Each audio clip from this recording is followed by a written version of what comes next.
ની રક્ષા થઈ શકે. આપણા જાગવાથી જ સમાજનો વિકાસ થાય, આપણા જાગવાથી જ દેશનો વિકાસ થાય. આભાર.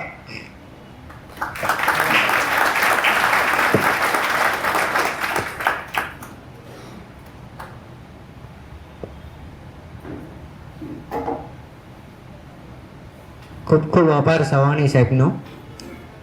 સાહેબનો વિષય હતો કે રાજકીય ભક્તિ શા માટે ખતરનાક છે, સાથે સાથે એણે એમ કીધું ધાર્મિક ભક્તિ શા માટે ખતરનાક છે. આપણે ધાર્મિક ભક્તિ, આપણે ધાર્મિક છીએ, નૈતિક નથી, એટલા માટે આપણી ધાર્મિક ભક્તિ ખતરનાક છે. જેમ સાહેબે કીધું એમ કે આમાંથી વ્યક્તિગત રીતે હું હોય કે સાહેબ હોય કે અન્ય કોઈ હોય, વ્યક્તિગત રીતે કોઈ ઈશ્વરી શક્તિ, દેવી શક્તિમાં ન માનતા હોય, પણ જે માનતા હોય એ લોકોને હું એટલો નાનો સંદેશો આપો, તમારી કોઈ પણ ધાર્મિક, તમારી કોઈ પણ લાગણી હોય, તમે કોઈ પણ ધર્મ સાથે જોડાયેલા હો, તો એ ધર્મની અંદર આમાં હશે ઘણાની, કોઈની ઘરે આપણે ના નથી, દરેકની ઘરે નાનું મંદિર હશે, તો 3 ઇંચના ગણપતિ અને 23 ફૂટના ગણપતિમાં કંઈ ફરક નહીં પડે. તો ઘરે 3 ઇંચના ગણપતિની તમે પૂજા કરતા હો, એનો મારો વ્યક્તિગત વિરોધ નથી. કોઈ વ્યક્તિ ગમે તે ધર્મને દરેકના પોતાના ઘરે માનતા હોય, એની કોઈને વ્યક્તિગત વિરોધ નથી. પણ હું આ સ્ટેજ ઉપરથી એક નાનો સંદેશ આપું છું કે તમે કોઈ પણ જગ્યાએ ધાર્મિક દેખાડો બંધ કરો. આવો એક નાની એવી અહીંથી અપીલ રજૂ કરું છું. એ પછી અત્યારે આપણે આપણા ઓડિયન્સમાંથી પ્રશ્નોત્તરી માટે હું અહીંથી માઇક આગળ પસાર કરું છું. દરેક લોકો શોર્ટમાં પ્રશ્ન અને અહીંથી આપણે શોર્ટમાં એમનો સાર સમજાવી શકીએ એવો જવાબ આપો તો વધારે વ્યક્તિ સુધી આપણે આપણા પ્રશ્નોત્તરી કરી શકીએ. આમાંથી હાથ ઊંચો કરજો એટલે અહીંથી માઇક તમારા સુધી પહોંચાડશે. અને એક માઇક હું અહીંયા આપું છું. જે કોઈ જ્યાં યોગ્ય હશે ત્યાંથી એમનો જવાબ આપશે. પહેલાં જ અહીંયા આપણે સંજયભાઈ શરૂઆત કરે છે અને એક માઇક હું અહીંયા આપું છું.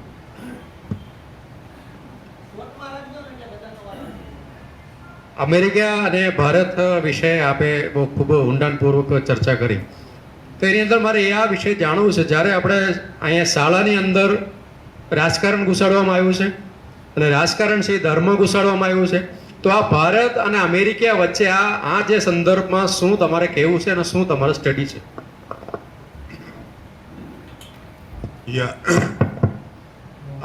આપે જે કહ્યું છે ને એ બહુ સમય પહેલા આપણા રાષ્ટ્રપતિ રહેલા ઝાકીર હુસેનજીએ કહેલું છે કે ધર્મમાં શિક્ષણ ઓછું છે અને શિક્ષણમાં ધર્મ વધારે થઈ ગયો છે. એટલે પોલિટિક્સમાં પણ એવું છે કે શિક્ષણ પોલિટિક્સમાં બિલકુલ નથી, પોલિટિક્સમાં ધર્મ ઘૂસી ગયો છે અને ધર્મમાં શિક્ષણ નથી. એટલે આ એક બહુ જ મોટી સમસ્યા છે. મેં આપને દાખલો આપ્યો ને કે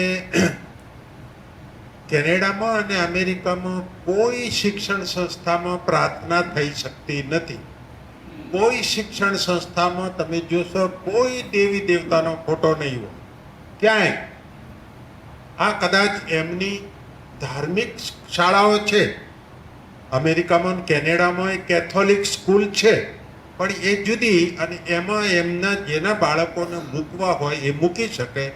પણ ત્યાં પણ મેં જોયું છે કેથોલિક સ્કૂલમાં પણ કે મર્યાદિત રીતે એ લોકો જીસસ વિશે કે એમના ધર્મ વિશે સારી બાબતો હોય એ સમજાવે. બાકી બસ એની રામધૂન બોલાવી ને કંઠી પહેરવી ને માળા પહેરવી ને લાડુડી લેવી આવું કાંઈ જ ન હોય.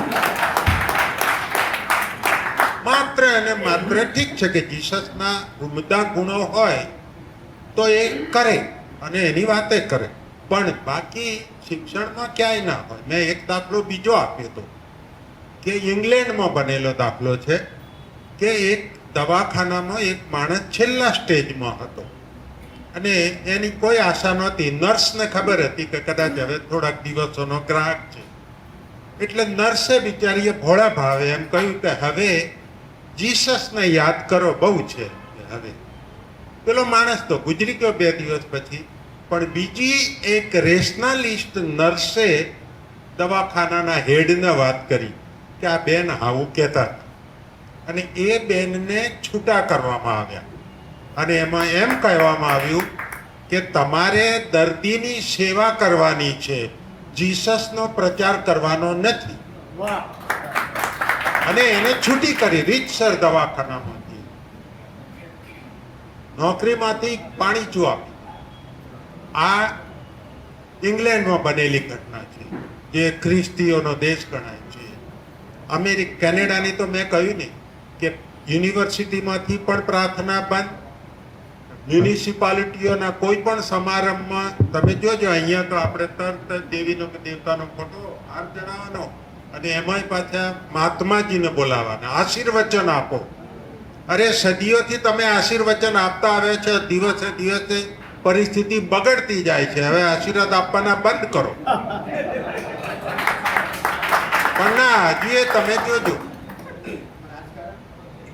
રાજકારણનું પણ આ છે કે એ લોકો જાણી ગયા છે કે આ ધર્મનું હિન્દુ પ્રજાને અથવા તો ભારતની પ્રજાને રાજકારણથી ખૂબ સારી રીતે ખરીદી શકાય છે, એટલે એ લોકો બેફામ રાજકારણનો ઉપયોગ કરે છે. કેટલી દુઃખદ બાબત કહેવાય. આપણું ઇલેક્શન પતે અને આપણો પ્રાઇમ મિનિસ્ટર ધ્યાનમાં બેસી જાય ને એનો ભયંકર પ્રચાર થાય. અરે રે આ તો કોઈ રીત છે યાર તમારી. વિવેકાનંદ રોક ઉપર જઈને આમ પેલો પગલું પહેરી અને ધ્યાનમાં બેસો. અરે તમારે ઘરમાં બેસો ને ભાઈ, કોણ ના પાડે છે, પણ તમે આ રીતે પ્રચાર કરો. ચીફ જસ્ટિસના ઘેર પ્રાઇમ મિનિસ્ટર જાય અને આરતી ઉતારે. અને બાબા કેટલા આપણે ધર્મનિરપેક્ષ દેશ છીએ, બંધારણમાં ચોખ્ખું લખ્યું છે કે ના કરાય આવો પ્રચાર, પણ બેફામ થાય છે. એટલે કોઈ મુશ્કેલ છે બહુ મોટું. તમે ના જ સમજી શકો. કેનેડામાં કે અમેરિકામાં કદી ના બને. હા, કેટલાક બીજા દેશો છે કે જે આવો ધર્મનો દુરુપયોગ કરી અને ત્યાં પ્રજા ઉપર રાજ કરે છે. એવા કેટલાય દેશો છે, મેં જોયેલા છે. એ લોકો આવો બેફામ ઉપયોગ કરે છે, કૃષ્ણનો હોય કે પછી બીજા ધર્મનો. પણ હિન્દુસ્તાન તો વરેલો છે નિષ્પક્ષતાને, ધર્મનિરપેક્ષતાને ત્યાં ન કરી શકાય. બહુ સરસ કહ્યું ને આટલા નાના કિશોરે કે ભાઈ ધર્મ દર્શનની બાબત છે, પ્રદર્શનની નહીં. ખુલ્લામાં પ્રદર્શન કરવું કે રોડ વચ્ચે તમારે ગરબી મૂકીને આખો રોડ રોકી દેવો અને ગરબીઓ કરવી, કેટલા અંશે કેટલો ટ્રાફિકનો તમે અવરોધ કરો. પણ અહીંયા તો ગૌરવ લેવામાં આવે છે કે વાહ. એટલે સમસ્યાઓનું મૂળ અહીંયા છે, પણ જાગૃતિ આવશે તો ધીરે ધીરે ઓછું થશે. આટલા લોકો જાગૃત થઈ જાય એ તો બહુ મોટી બાબત છે. સારી વાત છે. તમે વિરોધ કરશો જ, મને ખાતરી છે કે તમે વિરોધ કરવાના જ છો. બીજો પ્રશ્ન. મારો પ્રશ્ન એ છે કે આપણે જે ડાર્વિનનો ઉત્ક્રાંતિવાદ પણ એ કહે છે, અને વ્યક્તિ સમાજ કે દેશમાં પણ જુઓ કે માણસ ઉર્ધ્વગામી હોય, પણ છેલ્લા ભારત આઝાદ થયો પછી આપણે ઉર્ધ્વગામી જ રહ્યા હતા, પણ થોડાક સમયથી એવું લાગે છે કે આપણે પાછળ જતા રહ્યા હોય. તો આની પાછળનું તમે અત્યારે કીધું, એક તો જે સત્તામાં બેઠેલા લોકોનો પ્રભાવ હોય છે, એની વિચારસરણીના લીધે દેશ ઉપર રાખતો હોય છે, પણ આનું કોઈ સોલ્યુશન ખરું? કેમ કે અત્યારે આપણે જોઈએ તો દિવસે દિવસે એવું લાગે છે કે દેશ વધારે પછાત થતો જતો એવું લાગી રહ્યું છે. તો આનું કોઈ સોલ્યુશન ખરું? સોલ્યુશન એ છે કે ભક્તિ છોડો. પણ એના માટે ઈચ્છા શક્તિ ઉપર લેવલથી મારા મતે હોય તો વધારે એનો ફરક પડે. નહીં, એ કોઈ તમારે ઉપરથી કોઈ દેવદૂત આવવાના નથી કે કોઈ ભગવાન આવવાના નથી. એ તમારે જ અહીંયા સમજવું પડે. અને બીજું, આ ભક્તિ છોડવાનો ફાયદો એ છે કે તમારા સંતાનો માટે ફાયદાકારક છે. તમે ભક્તિ છોડશો તો તમારા સંતાનોને સાચી દિશા મળશે અને સાચી રીતે વિકાસ થશે. બરોબર છે? પણ જો તમે ભક્ત હશો, રાજકીય અને ધાર્મિક ભક્ત હશો, તો તમારા સંતાનોનું ભવિષ્ય અંધકારમય છે. એટલે જાગવું તમારા હિત માટે જરૂરી છે. હવે તો જીવન મરણનો પ્રશ્ન આવી ગયો, એટલે જાગવું પડે. સમસ્યાઓ ઘણી છે અને જાગૃતિ ઓછી છે, વાત સાચી છે. સુરતમાં આવા 1000 મંડળ હોય તો સુરત જાગૃત કહેવાય. તો આવા પ્રોગ્રામો સુરતમાં ઠેર ઠેર થવા જોઈએ, બીજા શહેરોમાં ઠેર ઠેર થવા જોઈએ. નાગરિક મંડળો રચાવા જોઈએ, કારણ કે આમાં આપણે કહીએ કે નાગરિકોએ જાગૃત થવું જોઈએ, સક્રિય થવું જોઈએ, પણ કોણ થાય, એની લીડરશિપ કોણ લે? તો નાના નાના નાગરિક મંડળો મોહલ્લે મોહલ્લે ઊભા થાય અને જાગૃતિ થાય, અને એ પાછા વિરોધ કરનારા મંડળો ઊભા થવા જોઈએ. આપણે તો આ પેલું વોશિંગ મશીન આવી ગયું રાજ્ય સત્તામાં, અને બધા વોશિંગ મશીનમાં શુદ્ધ થઈ જાય એ જાણે હસતા હસતા સ્વીકારી લીધું. આ કેટલી ગંભીર બાબત છે, ખૂબ જ દુઃખદ બાબત છે. ચોર લોકો ત્યાં જતા રહે અને પછી ચોખ્ખા કેવડાવે પોતાને, અને એ આપણા પર રાજ કરે. તો આ ભયંકર સમસ્યા છે, અને એને માટે નાગરિક મંડળો જાગૃત કરીને ઠેર ઠેર નાગરિક આંદોલનો થવા જોઈએ, વિરોધ થવો જોઈએ. આપણે વિરોધથી હવે ડરવા લાગ્યા છે બધા, કારણ કે ડરાવે છે એ લોકો. સરસ વાત કરી. હા, શોર્ટમાં પતાવજો એટલે શું છે, આગળ બધાને જલ્દી હોય. બે પ્રશ્ન છે, એક રાહુલ સાહેબને અને એક સવાણી સાહેબને. સાહેબ, તમે જે કેનેડામાં રેશનાલિઝમની વાત કરી, તો મારે મતે એનું જે મૂળ છે તે જે યુરોપમાં જે રેનેસાંસનો જે ટાઈમ પીરિયડ હતો, જેમાં તર્કવાદનો આખો એક દોર ઊભો થયો અને લોકોએ ધર્મની સામે સવાલો પૂછ્યા, એનું મૂળ છે. ભારતની અંદર જે આપણે રેનેસા પીરિયડ કહીએ તે બહુ શોર્ટ, અંગ્રેજોના સમય દરમિયાન જે થોડા ઘણા છૂટાછવાયા ઘટનાક્રમ હતા તે હતા. તો હવે ભારતમાં તમે કોઈ દિવસ રેનેસાનો પીરિયડ ફરી પાછો આવી શકે એવી કોઈ શક્યતાઓ અત્યારે જોઈ રહ્યા છો, કે પછી અંધકાર જ અંધકાર છે? એ વિશે જરાક મારે તમારા વિચાર જાણવા હતા. અને સાહેબ, તમને મારે એ સવાલ પૂછવાનો કે રાજકીય ભક્તિ જે અત્યારે કટ્ટરવાદી ધાર્મિક વિચારધારા જે લોકોના મન પર રાજ કરે છે, એમાં મૂડીવાદી વિચારધારા અને મૂડીવાદી શાસન પદ્ધતિનો તમે કેટલો ફાળો જોઈ રહ્યા છો? એમ. હેલો, આવે છે? અવાજ આવે છે? આવે છે અવાજ? મને એવું લાગે છે હમણાં. સંભવામી યુગે યુગે નિત્ય ગાનારી પ્રજા હોય ને, એ કદી ક્રાંતિ કરી શકે નહીં. તો એટલે એ રેનેસા બેનેસા છે ને, એ શબ્દ આપણી ડિક્શનરીમાં પહેલાંય નહોતા અને હવે ફરી આવવાનું નહીં. કારણ કે તમે આખો દાડો સંભવામી યુગે યુગે સંશયાત્મા વિનશ્યતિ વિનશ્યતિ આવું જ ગાયા કરતા હો તો ક્રાંતિ ક્યાંથી થાય? એટલે જે લોકો ગીતા રોજ નથી પડતા ને, એ લોકો ક્રાંતિ કરી શકે. આપણે ધમાલ કરી શકીએ, તોફાનો કરી શકીએ, ક્રાંતિ ના કરી શકીએ.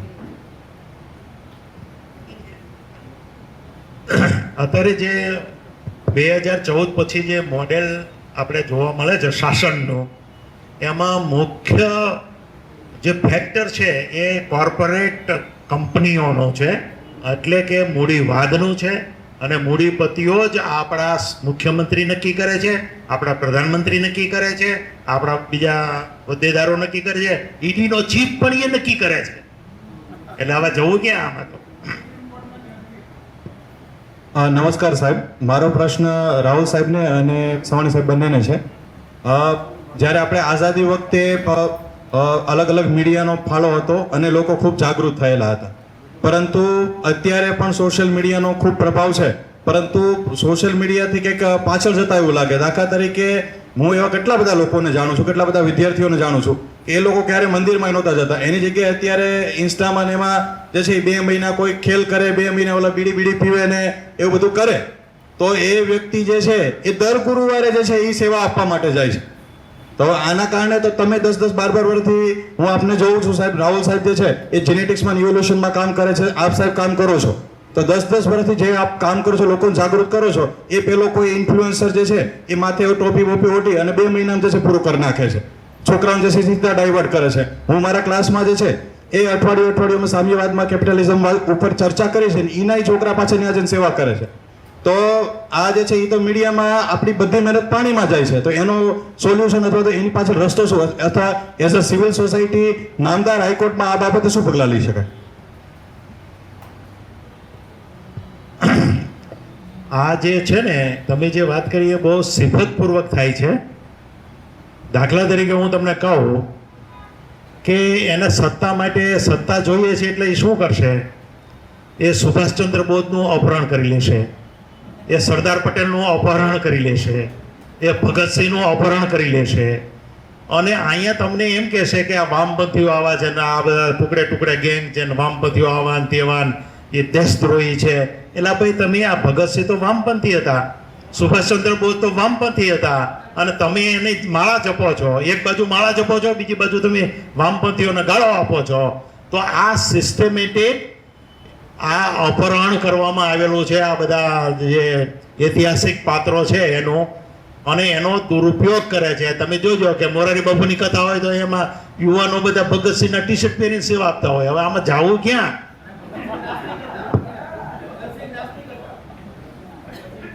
મારા બે પ્રશ્નો છે તમામ પેનલિસ્ટને. પહેલો એ છે કે આપણે આઝાદી પછી જે આપણા નેતાઓ હતા એ લોકોએ ક્યાંક એક ટ્રેન ચૂકી ગયા કે એ લોકોએ એવું એજ્યુકેશન ના આપ્યું. આપણો એપ્રોચ ધર્મનો બધાએ ઘણા બધા સવાલોમાં આપણે જોયો કે આપણો એપ્રોચ એવો રહ્યો કે ભાઈ ધર્મ સારો જ છે, બધા ધર્મો સારા છે, સારા તો બધા હળીમળી રહો. પણ હકીકત એ છે કે બધા જ ધર્મો ખોટા જ છે, ઇટ્સ અ ફેક્ટ. અને એ બધા જ એક જોડે લડવાનું શીખવાડે, કોઈને કોઈ જોડે કોઈ ઝઘડવાનું શીખવાડે. એટલે જ્યારે લોકો જઈને પોતાના ધર્મમાં જોવે કે પેલો ડાયરા વાળો બોલે કે હા તો આપણે તો આવું કીધું છે, આ બધા વામપંથીઓ આપણને ખોટું કહે, એટલે આખી ટ્રેન ત્યાં ચૂકી ગયા છે. એ લોકોને અત્યારે અચાનક એવું લાગ્યું કે લોકોએ આપણને સાચું શિક્ષણ, સાચી ઇતિહાસ નથી શીખ્યો. પ્લસ એટલે ઇટ્સ આપણે it's time કે we at least start criticizing religion in a proper way. હવે અત્યારે કેવું છે કે હું તે કંઈ કહું કે ભાઈ કે સવાણી સાહેબ કંઈ કહે કે ભાઈ સ્વામિનારાયણમાં આવું લખ્યું, તો કોઈ બી કહે કે ના ના તો મારી ધાર્મિક લાગણી તો ભાઈ કેસ કરી શકે. તો એટલે આ પ્રશ્ન છે, ભૂમિકા જરૂરી હતી. તો આપણે freedom of speech with right to ઓફેન્ડની જરૂર નથી ઇન્ડિયામાં, કારણ કે આપણી જે ફ્રીડમ ઓફ સ્પીચ છે એ આપણી પ્રગતિ અટકાવી રહી છે. આટલા 75 વર્ષનો ઇતિહાસ છે. અને બીજી વસ્તુ કે ઘણા બધા આપણે, તમે અમેરિકામાં કેનેડા જોયું છે, આપણે સીધા સટ સોલ્યુશનો ઇમ્પોર્ટ કરી શકીએ, એ બી નથી કરતા. લાઈક ટ્રાફિકનો પ્રોબ્લેમ છે, જસ્ટ ટીચ એવરીબડી ડિફેન્સિવ ડ્રાઇવિંગ, 20-25 વર્ષમાં સોલ્યુશન થઈ જશે, પણ એ જેથી કોઈને વિચારમાં જ નથી આવ્યું. That's really shocking. આ બે સવાલો હતા. Thank you. જય વરદાની માતા. હું રાધેશ્યામ રૂપાલ પલ્લી. ગુજરાતનું એક એવું ગામ જ્યાં ચોખ્ખા ઘીની નદી વહે છે તેમ બોલવામાં આવે છે, પણ ખરેખર ઘી અભિષેક પછી સોના જેવું ઘી ખાવા લાયક પણ રહેતું નથી, પણ કાદવ કીચડ થઈ જાય છે. જો ખરેખર ઘીની નદી વહેતી હોત તો રૂપાલના વરદાઈ માતાના મંદિરની બહાર કોઈને ભીખ માગવા જ ના બેસવું પડે. ઘીની નદીમાંથી ઘી વેચીને બધા રૂપિયાવાળા બની ગયા હોત, અને ગાય અને ભેંસની પણ જરૂર ના પડત. નદી એને કહેવાય જેમાં ડૂબકી ખાઈ શકાય. જેમ ગંગા, કાવેરી, ગોદાવરી, યમુના, નર્મદા, કૃષ્ણ, બ્રહ્મપુત્રા, સરસ્વતી નદી ભારતની મુખ્ય નદીઓ છે. આમ ઘીના ટ્રેલર ખાલી કરવાથી નદીઓ બની શકતી હોત તો પાણીના ટેન્કરો ખાલી કરી દરેક ગામમાં એક નદી બનાવી દઈએ તો પણ પાણીનો પ્રશ્ન સોલ્વ થઈ જાત. મને તમારી મદદની જરૂર છે. મારો હેતુ પલ્લી પર ઘી અભિષેકનો વિરોધ કરવાનો નથી, પણ અભિષેક થયા પછી ઘીનો કાદવ કીચડ થાય છે તેને બચાવવાનો છે. પર્યાવરણ, સામાજિક પછાત સમાજનું સ્વમાન અને ઘી બચાવવાનો છે. પલ્લીનું ઘી રોટલી પર ચોપડવા જેવું શુદ્ધ રહે તો સોનામાં સુગંધ પડે. જે ભક્તો રૂપાલ ગામમાં ઘી અભિષેક કરવા આવે છે તેમને કહેવા માગું છું કે મારો પ્લાન એ રૂપાલ ગામના ચોકમાં તાવડી પ્રોજેક્ટ એટલે કે 20 ફૂટ વ્યાસ 6 ઇંચ ઢાળવાળો આરસીસી તાવડી અને બાથરૂમની જેમ અંડરગ્રાઉન્ડ પાઇપલાઇન નેટવર્ક બનાવી શકીએ તો 50 કરોડ રૂપિયાના દાનમાં આવેલા શુદ્ધ ઘીને પરંપરાગત પલ્લીમાં ઘી અભિષેક પછી પણ બચાવી શકાય. ઘી માતાજીનો પ્રસાદ છે. ઘી થાળીમાં શોભે, જમીન ઉપર શ્રદ્ધાળુના પગ બૂટ ચંપલ નીચે નહીં. પ્રસૂતા બહેનોને, કેન્સરના દર્દીઓને, કુપોષિત બાળકોને વૃદ્ધાશ્રમમાં, આંગણવાડીમાં ઘણા દિવસો સુધી પ્રસાદીના ઘીનો શીરો બનાવીને ખવડાવી શકાય. મારો પ્લાન બી, ધારો કે રૂપાલના સ્વયંસેવકો આગેવાનો મારો આ પ્લાન તાવડી પ્રોજેક્ટ ના બનાવવાની મંજૂરી આપે તો કહેવા માગું છું, જે ભક્તો રૂપાલ ગામ આવી રહ્યા છે, જે શ્રદ્ધાળુ રૂપાલ ગામમાં માતા વરદાયિનીની બાધા રાખીને ઘી અભિષેક માટે આપવા આવે છે, તેમણે કહેવું છે કે ઘી અભિષેક કરવા આપો, પણ સાથે ભાવ રાખો કે ઘી અભિષેક થયા પછી ઘી કોઈની રોટલી પર ચોપડવા જેવું શુદ્ધ રહી શકે. જો ગામમાં તાવડી પ્રોજેક્ટ 2024ની પલ્લી પહેલાં બની ના શકે તો તમારી માનતાનું 2 ચમચી જેટલું ઘી અભિષેક માટે રૂપાલ લાવશો. બાકીનું ઘી તમારા ગામમાં કોઈ ગરીબને આપશો, પણ કાદવ કીચડ કરવા રૂપાલના પલ્લી મંડળને ના આપશો. માતા વરદાયિની રાજી થશે, આશીર્વાદ પણ આપશે, અભિષેક પણ થાય અને ગરીબને પોષણ પણ મળે, ગરીબના આશીર્વાદ પણ મળે. મિત્રો, મારે આ 10 લાખ લોકો સુધી મેસેજ પહોંચાડવો છે. સોશિયલ મીડિયાનો જમાનો છે. મારો મેસેજ તમને સારો લાગે, મારા વિચાર તમને સારા લાગે તો તમારા ફેસબુક, વોટ્સએપમાં ફોરવર્ડ કરશો. મારો ફોન નંબર 7016159450 અમદાવાદ. નમસ્તે. જય જય વરદાઈ માતા.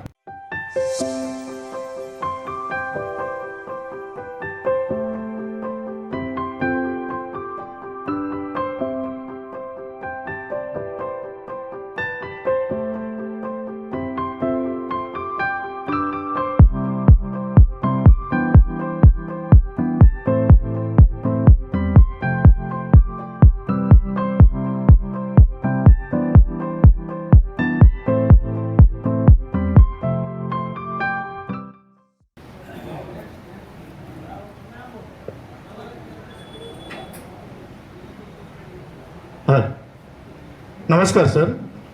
આમાં એક બાજુ એવું જોવામાં આવે, આપણે પહેલેથી જોઈ રહ્યા છીએ કે જેમ જેમ શિક્ષણનો ફેલાવો થાય છે એમ અનેક પ્રકારના મતભેદો, અનેક પ્રકારના ભેદભાવો મિટવા જોઈએ. પરંતુ મારી દ્રષ્ટિએ હું આપણા દેશની અંદર હું જોઈ રહ્યો છું કે શિક્ષણનો જે રીતે ફેલાવો થઈ રહ્યો છે એમાં ખરેખર ભેદભાવો વધી રહ્યા છે કે ઘટી રહ્યા છે, અને એમાં સોશિયલ મીડિયા કે બીજા કોઈ પણનો કેટલો ફાળો હોઈ શકે, અને એમાંથી બહાર નીકળવા માટે થઈ અને આપના શું વિચારો છે?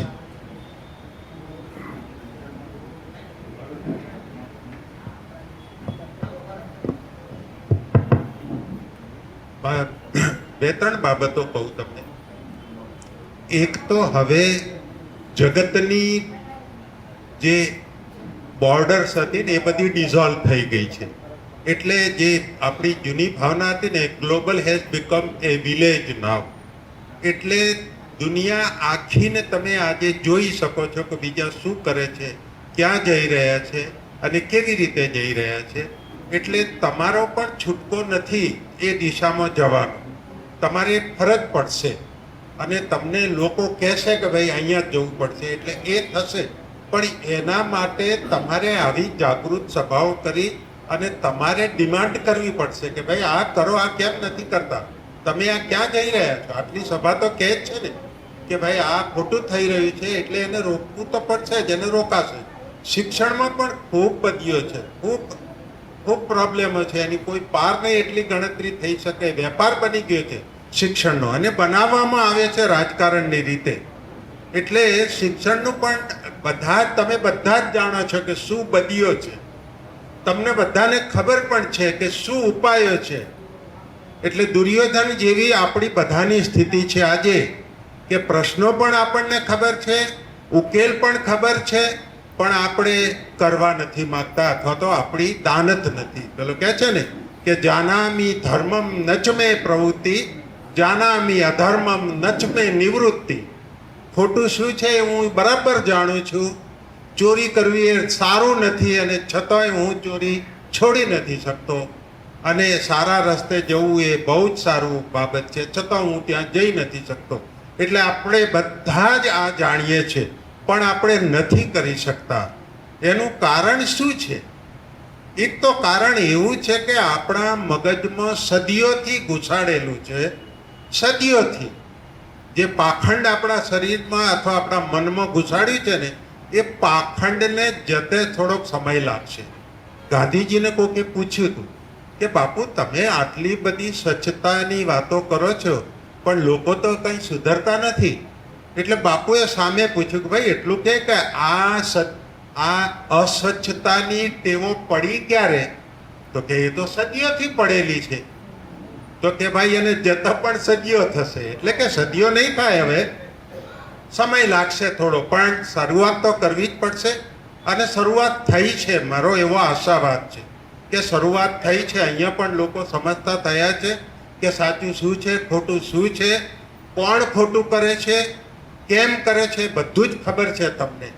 પણ સવાણી સાહેબે બહુ સાચું કહ્યું કે ભાઈ લોકશાહીમાં એક માણસ નહીં કરી શકે, એટલે સમૂહથી રજૂઆત કરવી પડશે.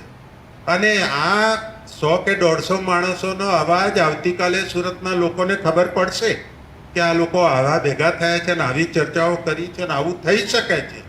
એટલે this is A good beginning અને ચોક્કસ એનું સારું પરિણામ આવશે. છૂટકો નથી તમારો, આપણો છૂટકો જ નથી, તમારે થવું પડશે ફરજિયાત. એક બહુ જ નિરાશાજનક બાબત છે પણ એનું પોઝિટિવ પાસું છે એટલે કહી દઉં કે અંગ્રેજીમાં એક કહેવત છે કે ઘણી વખત તળિયે જવું પણ ફાયદાકારક છે. Sometimes it is better to go to the bottom because then there is no way to go further down, only the way to go up. પછી તળિયે ગયા પછી ક્યાં જશો? પછી તો ઉપર જ ચડવું પડશે. તમે મૂકો કીડીને કે મકોડાને, ક્યાં જશે? પછી નીચે ગયા પછી તો ઉપર જ ચડશે ને. એમ આપણે તળિયે પહોંચી ગયા છે, હવે ઉપર ચાલુ થઈ જઈશું આપણે. નમસ્કાર. આજે આ જ્યોતિબેન અને જનકભાઈ દ્વારા આ કાર્યક્રમ જે યોજાણો એ વિશે હું આ તમામ શ્રોતા ગણ તરફથી એક આપ ત્રણેય બૌદ્ધિક વક્તાઓને એક વાત અમારી મૂકવા માંગુ છું અને એને પ્રશ્ન જ સમજજો કે આજે જે અહીંયા ભેગા થયા છે એ બધાય નૈતિકતાનો પાઠ અહીંયા ભણેલા છે અને સમજેલા પણ છે અને એ નૈતિક જવાબદારી સમજે છે એટલે જ જ્ઞાન ગોષ્ઠી કાર્યક્રમની અંદર આવેલા છે. પણ આ ગુજરાત છે એ સરદાર પટેલ અને ગાંધીજીની ધરોહર છે, ખૂબ મોટો વિસ્તાર છે. આટલા માણસો કેટલા સમયની અંદર જ્ઞાન ગોષ્ઠી કાર્યક્રમ જે અહીંયા યોજાણો એની નૈતિકતાનો પાઠ સમગ્ર ગુજરાતના વ્યક્તિ તરીકે સુધી પહોંચાડી શકે અને આપણે વર્તમાન સમયની અંદર જન વ્યક્તિ સુધી પોતાની નૈતિકતા ફેલાવવા માટે અને એક દેશને બચાવવા માટે, કારણ કે અત્યારે સાહેબ આપ જાણો છો, આપે સૌ કોઈ બેઠેલા માણસ જાણે છે કે અત્યારે આપણા લોકતંત્રની શું સ્થિતિ છે અને કેવી સ્થિતિ સર્જાવા જઈ રહી છે એને પણ આપણે અનુભવી રહ્યા છીએ. તો આવા સમયની અંદર ગુજરાતના ખૂણે ખૂણે આપણે આ વિચારને ફેલાવી અને આ દેશને બચાવવા માટે એક સહભાગીદાર અને એક આંદોલનકારી બનવું હોય તો શું અમારે કાર્યવાહી અમારા વિસ્તારની અંદર કરવી પડે, આપ સૌ ત્રણેય વક્તા જણાવશો એવી વિનંતી. એક ટૂંકમાં એનો જવાબ આપી દઉં કે આ બધાને સારું ગમે છે તો ચોક્કસ છે. દરેકને સારું ગમે છે, સારું ખાવાનું પણ ગમે છે, સારો વહીવટ પણ ગમે છે, સારા કપડાં પણ ગમે છે, સારા વિચારો પણ ગમે છે. એટલે સારું તો બધાને ગમે છે, પણ એની શરૂઆત આપણે આપણી જાતથી કરવી પડશે. ગાંધીજીએ કહ્યું છે ને કે ભાઈ તારે જો દુનિયા સુધરેલી જોઈતી હોય તો તારી જાતથી શરૂઆત કર. એટલે આપણે નક્કી કરીએ કે આપણે સારા વિચારોની શરૂઆત, સારા કાર્યોની શરૂઆત અને સારા વર્તનની શરૂઆત આપણાથી કરીએ. કાલથી કરી દેજો અને પછી જુઓ કે પરિણામ ચોક્કસ આવશે. તમારી આજુબાજુ ચોક્કસ તમને ફેર પડતો લાગશે. એટલે આપણે બસ આટલું નક્કી કરીએ આજથી કે જગતને સુધારવા માટે શરૂઆત હું મારાથી આજે કરું છું. અને વિવેકાનંદજીએ કહ્યું છે કે ભાઈ તું સુધરી જઈશ તો જગતમાંથી એક બદમાશ તો ઓછો થશે. હા, બહુ સરસ વાત છે. આપણે હવે એક જ બે પ્રશ્ન લઈએ અને પછી પ્રમુખ સ્થાનેથી આપણે સપના પાઠકને સાંભળવાના છે અને આપણી પાસે ટાઈમ લિમિટ બહુ ઓછી છે. એકાદો પ્રશ્ન લઈ લઈએ.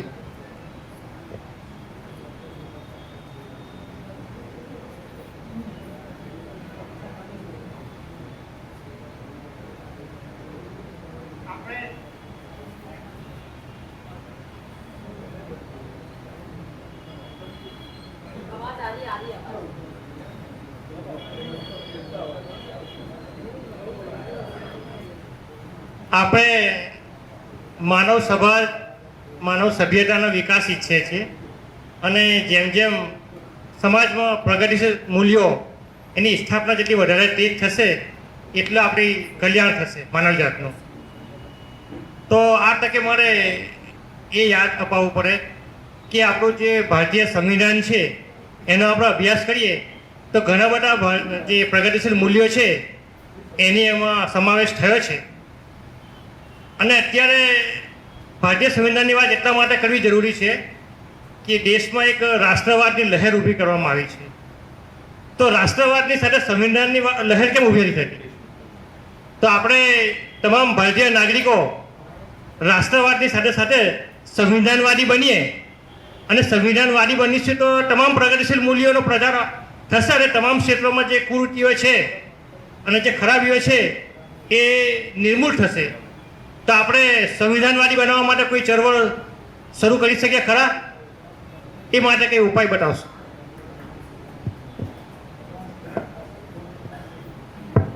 બહુ સારો પ્રશ્ન છે અને મેં એકાદ બે લેખ ફેસબુક ઉપર પણ લખ્યા છે સંવિધાન બાબતે. અને મેં એવું કહ્યું છે કે હવે ધાર્મિક કથાઓ અને પારાયણો થોડોક ટાઈમ બંધ કરો અને સંવિધાન અને કાયદાની કથાઓ શરૂ કરો. લોકોને પોતાની ફરજો પોતાના હક્કોથી જ્ઞાત કરો, સંવિધાનની જોગવાઈઓથી જ્ઞાત કરો, કાયદા કાનૂનથી જ્ઞાત કરો, એમનું રક્ષણ ક્યાં થઈ શકે એનાથી જ્ઞાત કરો, એમના વિકાસની કઈ કઈ તકો છે એનાથી લોકોને જાગૃત કરો. એટલે બહુ સારી બાબત છે. અમે હમણાં પાલનપુરમાં પણ આવી ખૂબ સારી એક સભા કરી અને ફોર્ચ્યુનેટલી બધા યુવાન છોકરાઓ હતા કોલેજના ભણનારા, એટલે એમને અમે જાગૃત કર્યા, સમજાવ્યા, સાહિત્ય વેચ્યું. એટલે એ કથા એકાદી કે બે અહીંયા સુરતમાં પણ થાય એવું ભાઈ આયોજકોને હું વિનંતી કરું કે એક બંધારણની કથા અહીંયા કરો અને એમાં ખૂબ સારી બાબતોની ચર્ચા થાય. મારી પાસે એનું સાહિત્ય છે, હું આ લોકોને ફ્રી આપતો જઈશ અને એના વિશે તમે વિચારો. હું તો કહું છું કે તમને ટાઈમ ના મળે, કાયદા બધા નથી વાંચવાના, ખાલી એની બે ચાર બાબતો સારી જાણો અને કશું જ ન કરી શકો તો ખાલી એનું આમુખ વાંચો. આમુખમાં ખાલી 10 થી 15 લીટીઓ જ છે. આમુખ જવાહરલાલ નહેરુએ લખ્યું છે અને એમાં આખા બંધારણનો સાર આપી દીધો છે. જેમ વ્યાસજીએ કહ્યું હતું કે ભાઈ મેં આ વેદો લખ્યા, 18 પુરાણો લખ્યા, પણ મને ખાતરી છે કે લોકો વાંચવાના નથી. એટલે બધા જ વેદોનો ને પુરાણોનો સાર 2 વાક્યોમાં કહી દઉં છું કે તમે કશું જ નહીં વાંચો ને આ 2 વાક્યો યાદ રાખશો તો પણ તમારું કલ્યાણ થઈ જશે. એટલે વ્યાસજીએ એમ કહ્યું છે કે અષ્ટાદશ પુરાણેષુ વ્યાસસ્ય વચનમ દ્વયમ પરોપકારાય પુણ્યમ પાપાય પરપીડનમ. પરોપકાર કરવા જેવું કોઈ પુણ્ય નથી અને બીજાની હેરાનગતિ કરવા જેવું કોઈ પાપ નથી. આ 2 વાતો યાદ રાખજો. એમ બંધારણનું આમુખ માત્ર વાંચી લેજો. 10 લીટીઓ છે, નાની નાની છે અને બહુ જ સુંદર રીતે અને આખા બંધારણનો સાર આપી દીધો છે. એટલે બંધારણ વિશે દરેક નાગરિક જાગૃત થાય અને દુનિયાનું સૌથી શ્રેષ્ઠ બંધારણ છે આપણું, આખી દુનિયાનું સૌથી શ્રેષ્ઠ. તમે વાંચશો એટલે તમને ખબર પડશે કે ઓહો આટલું સુંદર બંધારણ બનાવ્યું છે. અને 3 વર્ષ મહેનત કરી છે આપણા પૂર્વજોએ બંધારણ બનાવવા માટે. 3 વર્ષ કેટલી ચર્ચાઓ કરી છે, કેટલીય બાબતોને કાઢી નાખી, કેટલીય નવી ઉમેરી અને દુનિયાના બધા જ દેશોમાંથી જે બેસ્ટ હતું ને એ બધું જ લીધું છે. જે સારામાં સારું હતું એ બધું જ આપણા બંધારણમાં લીધું. એટલે મારી તમને બધાને વિનંતી છે કે વેબસાઇટ ઉપર જઈ અને ભારતનું બંધારણ એટલું લખજો અને એકાદો ફકરો વાંચજો, તમે ધન્ય થઈ જશો. Thank you very much. ખૂબ સરસ. આપણે બધાના પ્રશ્નો લેવા હતા પણ આપણે સમયની અનુકૂળતા નથી એટલે બધાને નથી લઈ શકતા. આપણે પ્રમુખ સ્થાનેથી સપના પાઠકજીને સાંભળવાના છે અને એ પછી સાહેબને એ અહીંયા હોલમાં જ હશે. કોઈને કંઈ એવું દૂરથી આવ્યા હોય ને કંઈ એવું મૂંઝવતો પ્રશ્ન હોય તો રૂબરૂ અહીંયા આવીને તમે પ્રશ્ન કરી શકો છો, મળી શકશો, વાત બી કરી શકશો અને તમને જવાબ પણ મળી શકશે. પણ અત્યારે તો આપણા કાર્યક્રમ આપણે ઓલરેડી લેટ ચાલીએ છીએ અને આજે બંધારણની વાત આવી.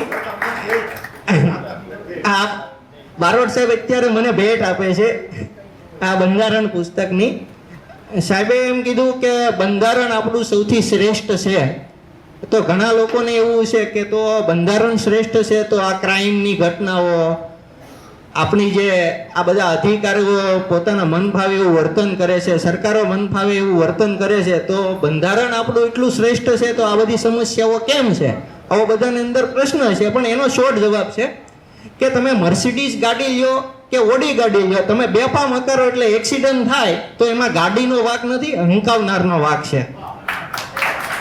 આ બંધારણ માટેનો શોર્ટ જવાબ છે કે બંધારણ શ્રેષ્ઠ છે, પણ એને અમલ કરનારાઓ અને એમને જે આપણે રાજકીય પ્લેટફોર્મ છે એને ચલાવનારાઓ વ્યક્તિઓ શ્રેષ્ઠ ન હોય તો આવી બધી સમસ્યાઓ ઊભી થાય. પણ એમાં બંધારણનો વાંક ન હોઈ શકે. જેમ મેં કીધું એમ કે એક્સિડન્ટ કારનો વાંક ન હોઈ શકે, હંકાવનારનો હોય. સપનાજીનો પરિચય આપવો અત્યારે આપણી પાસે ટાઈમ નથી, તમે તમારો શોર્ટમાં આપવું હોય તો આપી શકો, નકર તમે જ પ્રમુખ સ્થાનેથી. આમાં એક સૂચન એ છે કે અહીંયા આમાંથી કેટલાક બિઝનેસમેન પણ છે, નાનો મોટો બિઝનેસ કરે છે, બરાબર, અને કેટલાક સંસ્થાઓ સાથે પણ જોડાયેલા છે.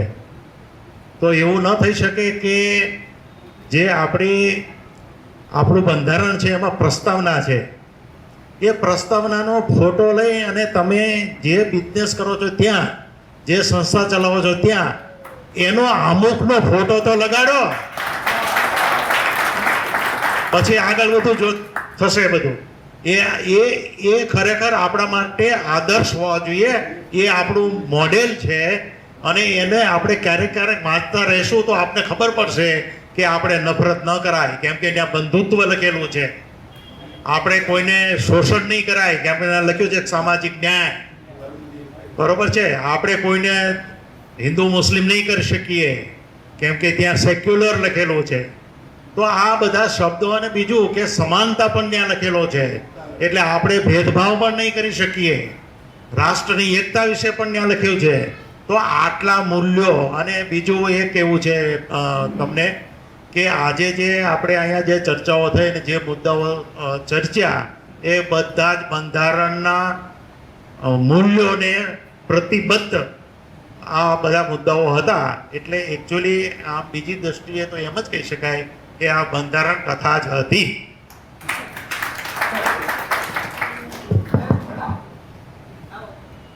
હલો, આ જે પુસ્તક તમને બતાવવામાં આવ્યું એ લો કોલેજના પ્રિન્સિપાલ અશ્વિન કારિયા સાહેબે લખેલું છે અને આ પુસ્તકની લેખમાળા દર બુધવારે મારા બ્લોગ પર મુકાઈ છે. હા, નહીં, આ બુકની લેખમાળા જ ચાલુ છે. તમારે લેખમાળા વાંચવી હોય તો મારો મોબાઈલ નંબર લખી લો 9537880066. તમે આ વોટ્સએપ પર મને તમારું નામ અને ગામ લખીને મોકલશો એટલે હું મારા અભિવ્યક્તિની ગ્રુપમાં તમને એડ કરી દઈશ. દર સોમ, બુધ અને શુક્રવારે લેખમાળા પ્રગટ થાય છે. એમાં બુધવારે ફક્ત આ પુસ્તકની લેખમાળા આવે છે અને આ તમે બંધારણ વિશે રગે રગની માહિતી તમને મળશે. ગોવિંદ મારું 9537880066. તમે મને હાય લખીને તમારું નામ સાથે મોકલશો તો હું મારા કોન્ટેક્ટ લિસ્ટમાં એડ કરીશ અને તમને દર બુધવારે આ લેખ મળવાનો લાભ મળશે. એ હાલો जी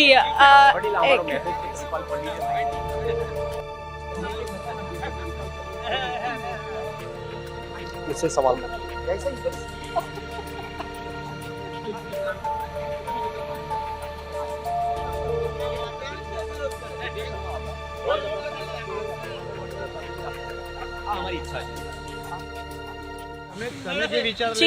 આપનું પહેલા તો એક આપનું નામ શું છે એ જણાવી દો. મારું નામ રાજેશ વાઘેલા છે. હું એક સોશિયલ એક્ટિવિટીઝ છું. મેં આ બોર્ડ જોયું, હા, એટલે આ જે છે અને મેં આ વાંચ્યું એટલે ઊભો રહ્યો છું કે આ જે મુવમેન્ટ લઈને નીકળ્યા છે બહુ સરસ છે.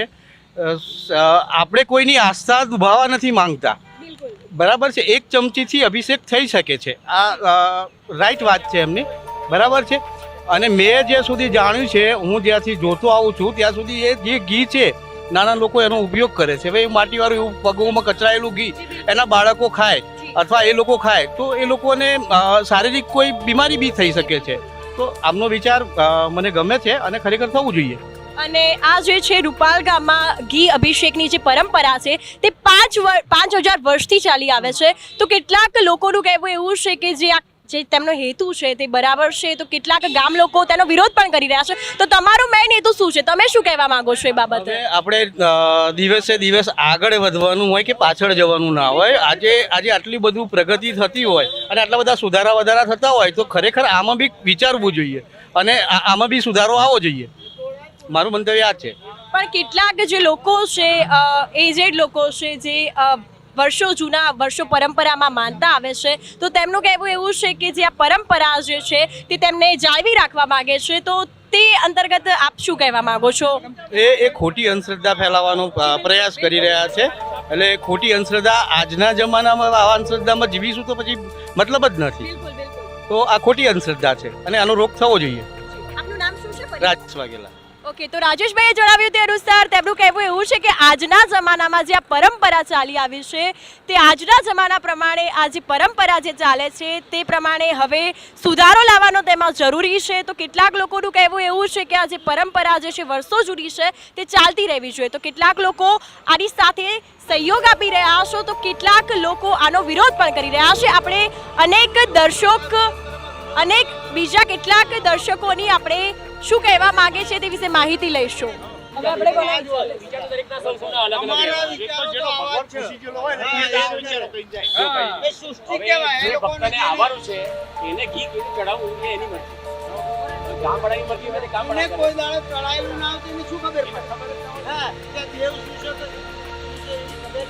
અમારા રબારી સમાજનું વડવાળા મંદિર છે. કોઈ તમે ઘી દાનમાં આમાં ત્યાં છોકરા દાનમાં આલે, આવડો છોકરો થાય ને એટલે ત્યાં દાનમાં આપી દે. એ પરંપરા નહીં બનતી ને, બધું ચાલે. ભારત દેશ છે ને આ બધા માતાજીઓ ઉપર ચાલી અંધશ્રદ્ધા કોઈ દિવસ શ્રદ્ધા નહીં. આ શ્રદ્ધા બંધ થવાની જ નહીં. શ્રદ્ધા બંધ કરતા જ નથી આપણે. તો પછી તમે અંધશ્રદ્ધા આ જે લોકો શ્રદ્ધામાં માનતા હોય એમનો અવળો પકડો છો. જે પકડવાનું એ પકડો ને, તો તમે સહી થઈ જશો. મને લાગે છે મેં તો તમે ને આ તમે બધા સપોર્ટ કરશો. તારીખ 5 ઓક્ટોબર 2023 રૂપાલપલ્લી રથના સ્વયંસેવકો પ્રણામ. જય જય શ્રી વરદાઈ માતાજી. પલ્લીમાં રથ પર ઘી અભિષેકની કેટલા વર્ષ જૂની પરંપરા છે. પરંપરા કેવી છે તે અમને લેખિતમાં પુરાવા સાથે જાણવા માગીએ છીએ. અમે જાણવા માગીએ છીએ કે નીચેના આપેલા 7 પ્રશ્નોમાંથી સાચી પરંપરા કઈ. ટૂંક સમયમાં જ રજિસ્ટર ઈડી દ્વારા 5 પલ્લી મંડળ અને 1 ટ્રસ્ટીને પોસ્ટ કરવાનો છું. જવાબ નહીં આપો તો અને દર વર્ષની જેમ કરશો તો તૈયાર રહેજો હાઈકોર્ટમાં મળવા માટે. કલેક્ટરશ્રીને પણ પૂછવાનો છું તમારી જવાબદારી શું છે. ચેતવણી: સામાજિક પછાત સમાજને કરવટું છે, પરંપરા છે તેમ કહીને ભક્તોના પગ નીચે કચડાયેલું, ભક્તોના થૂક, પાન મસાલાની પિચકારીવાળું અને છેલ્લે ભક્તોના તૂટેલા ફૂટા ચંપલવાળું ઘી લેવા માટે મજબૂર કરી અપમાનિત કરશો તો એટ્રોસિટીનો કેસ કરીશ. માતાશ્રી વરદાઈના પલ્લીમાં રથ ઉપર ઘી અભિષેક થયા વિનાનું ટ્રેલરમાં બચેલું શુદ્ધ ઘી ટ્રેલર ખોલી ગામના રસ્તા પર ઢોળી દેશો તો રાષ્ટ્રીય સંપત્તિનો નાશ કરવાનો કેસ કરીશું. જે ન્યૂઝ ચેનલ ઘીના કાદવ કિચડને ઘીની નદી કહીને અંધશ્રદ્ધા ફેલાવે છે, સસ્તી ટીઆરપી મેળવવા સાચું બોલવાની હિંમત નથી, તેના પર કેસ કરશો. મારું નામ રાધેશ્યામ પટેલ છે. ઉંમર 62 વર્ષ છે. કાયદાકીય સલાહ લઈને પુરાવા સાથે હાઈકોર્ટમાં પીઆઈએલ કરવાનો છું. આ વર્ષે પલ્લી મહોત્સવ 2023માં વિચારીને મહોત્સવ કરશો, નહીં તો ભારે પડશે. અમારા ગ્રુપમાં વકીલોની ફોજ છે. અમારા ગ્રુપમાં રેશનાલિસ્ટોની ફોજ છે. જય જય વરદાઈ માતા. રૂપાલપલ્લી મહોત્સવ પરિવર્તન અભિયાન 2023. Radheshyam Patel. 9023960692. Only WhatsApp message.